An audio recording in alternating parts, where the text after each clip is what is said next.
comparative studies on Sutra.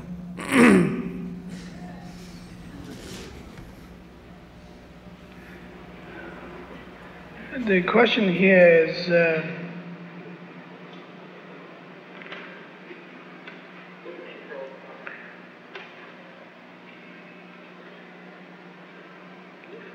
attitude and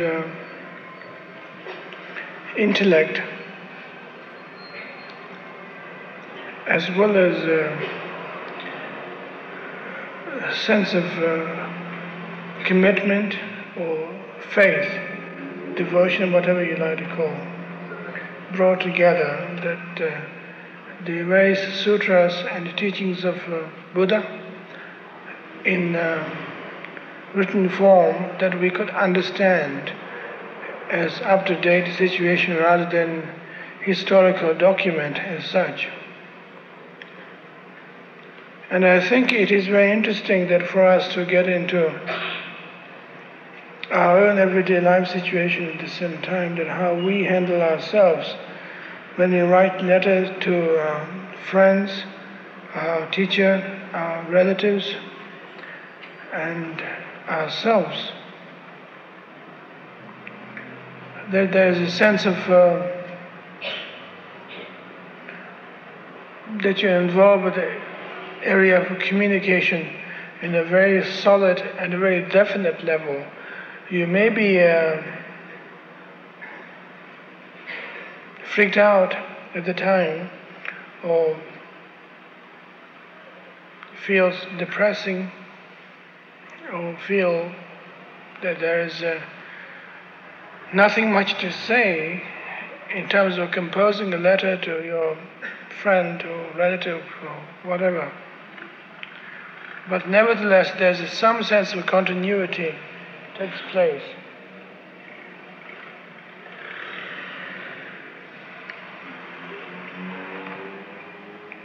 When we talk about sutra, we are talking in terms of how Buddha communicated to us that the sutra could become an up-to-date living situation and practical situation for everyone to work with. That is enormous achievement. It's fantastic, and we might feel that we are intimidated by such enormous achievement. But at the same time, the sutra situation is also continued in relating with how we relate with the teachings at the same time.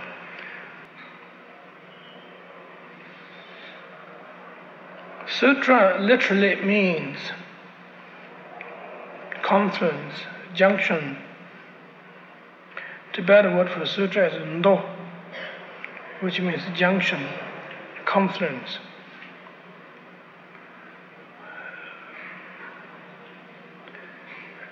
Usually it is very descriptive in terms of how an experience is concerned, that experience of openness and also experience of concern to life situations, sense of salvation, sense of attainment of enlightenment, whatever we have concerned ourselves that brought us together into the practicing of the teachings. Sense of concern. So the junction here is that of the openness and a wide vision, aerial point of vision, seeing things as it is, as it were, and seeing things as literally that meet with your particular demand in the sense of particular situation that you have, either that you have a sense of confusion, a sense of need for clarification, whatever that you're experiencing currently, resonate at that particular point. So, working together from that point of view, sense of openness from that point of view. So, on the whole, we could say that the purpose and meaning of Sutra is a meeting point of vision and practicality, which is saying prajna and upaya are working together. This particular point, or as far as the sutra is concerned.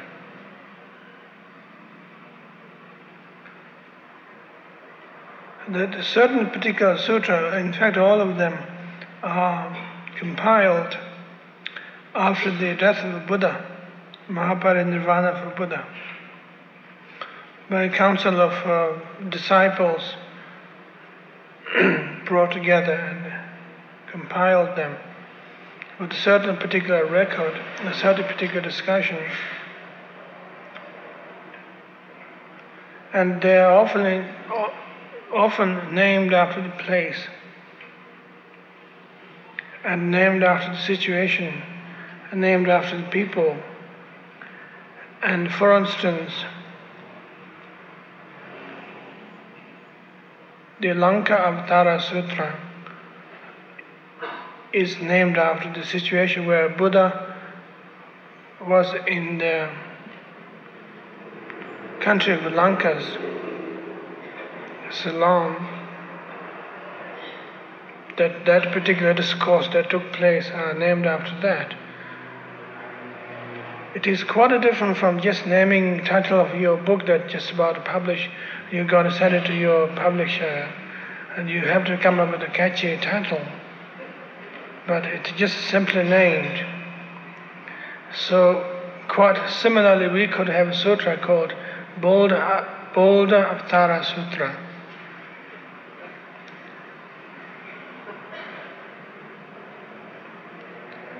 And sometimes the sutra is named after the people who are involved with the basic conversation.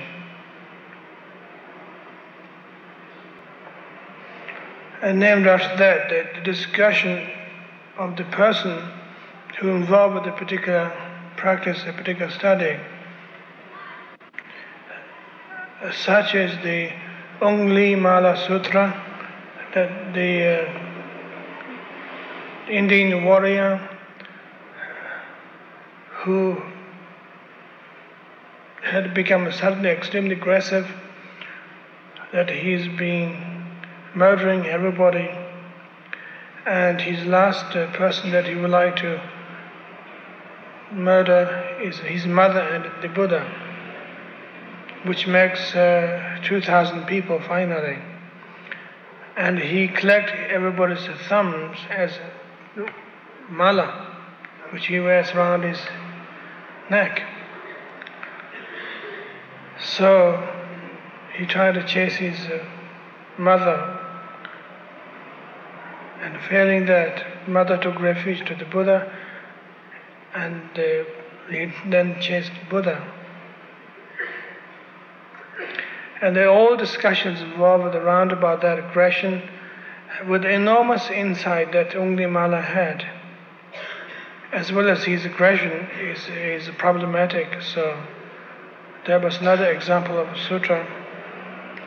And then another type of sutra that is the purely and simply related with the subject matter, that the topic is discussed, and therefore sutra is named after that. Such as like Prajna Paramita Hridaya is the Heart Sutra, as popularly known as. And also another type of sutra is that what sutra should be functioning, what the sutra particularly be doing, what is the purpose with that particular sutra. Such as like Vajra Chetaka Sutra or Diamond Sutra, as known as popularly Diamond Cutting Sutra, which is based on the idea of cutting dualistic notion of ego. That is the purpose of the sutra, is to cut through.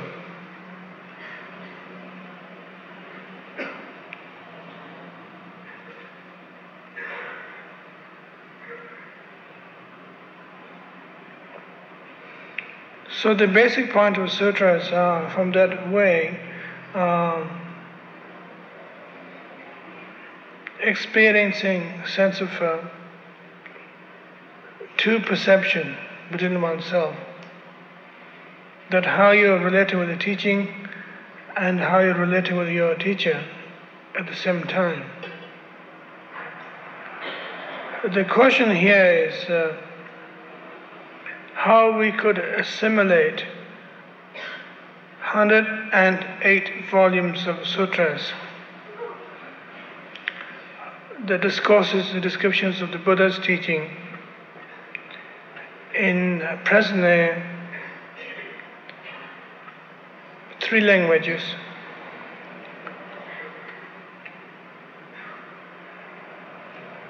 Maybe 4. And all of those languages are written in Oriental language, either Sanskrit or Pali or Chinese, Japanese, whatever. And the only sutras that be translated into the English language that we have so far is maybe 2% of the basic sutras.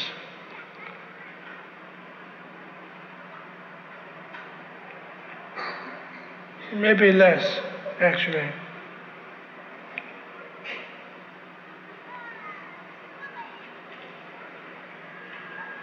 Eight point of the 108 sutras be translated in the English language.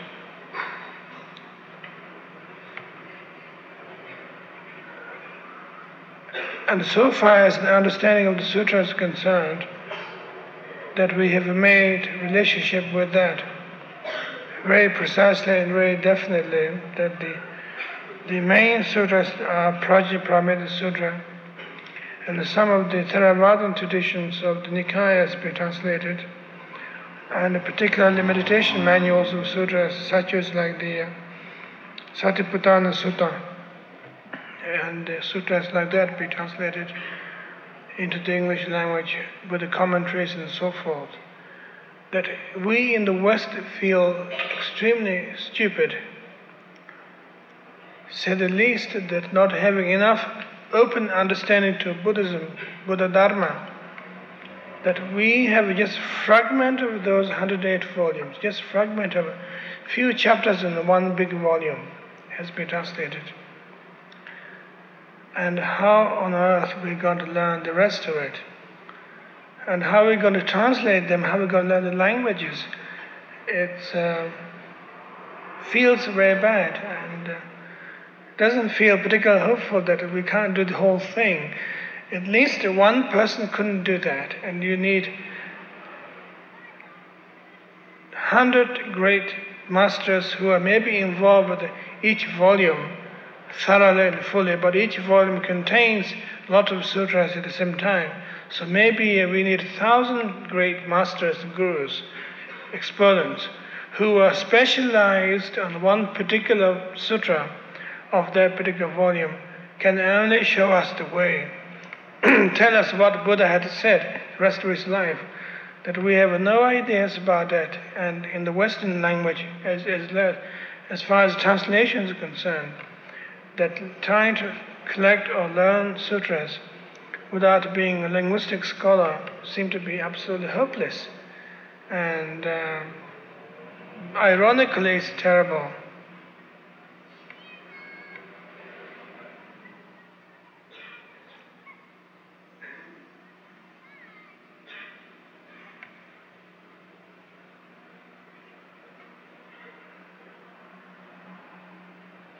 In fact, it is impossible to understand what Buddha had said. And we don't even have a notion of nirvana. It's one simple word that's been over and over and over used by all kinds of people. But we really don't know what nirvana is all about. What does mean nirvana? Tell us. Well, it means freedom, salvation. Sure. But what else means? What does it mean freedom? What does it mean salvation? Well, everything's going to be okay. We don't have to go through the hassle of life anymore.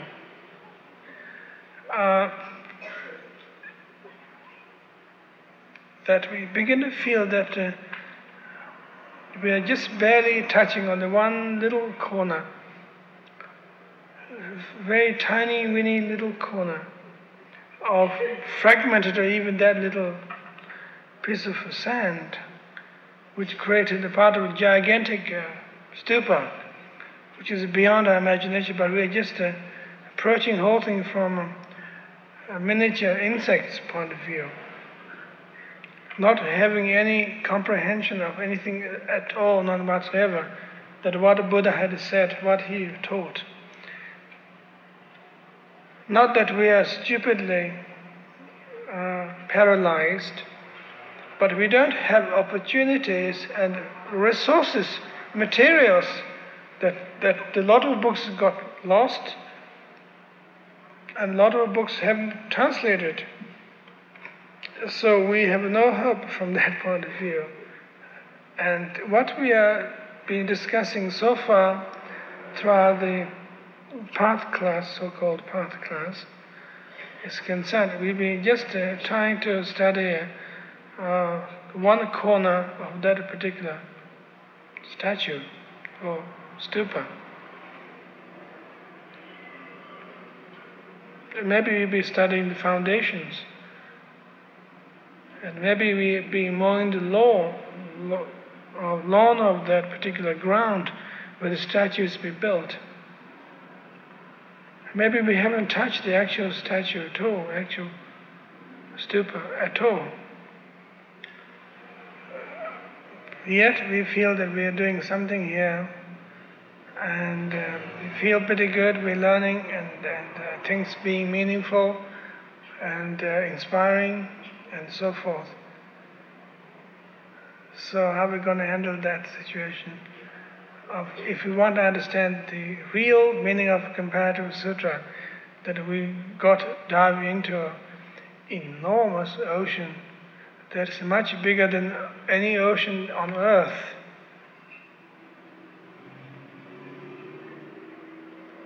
Which we can't even imagine what it would be like. Because we only have seen the ocean on earth, we think it's fantastically big, gigantic, enormous. That we could sail across, that we could throw nuclear tests in all kinds of places, and we begin to feel that our ocean, that what we have is enormous, gigantic. But from that point of view, and in the teachings of Buddha is concerned, that particular ocean we have on earth is the puddle, the water that is collected in a cow's footprint.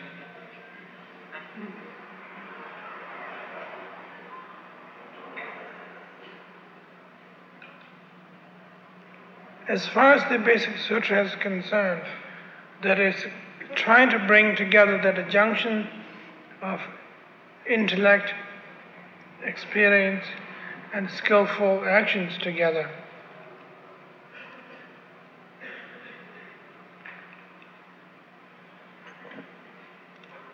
That the teachings of Buddha are not particularly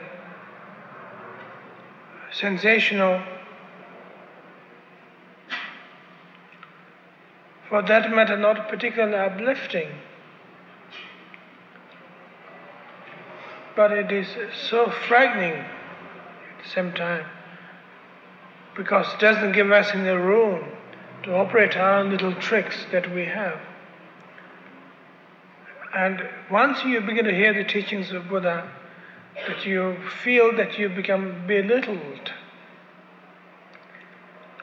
that his point of view is so enormous, gigantic, that things what we're trying to operate in our own little humble spiritual scenes, what we little things what we do in intimacy little style, that we feel that we will be bewildered, that our little projects automatically collapse.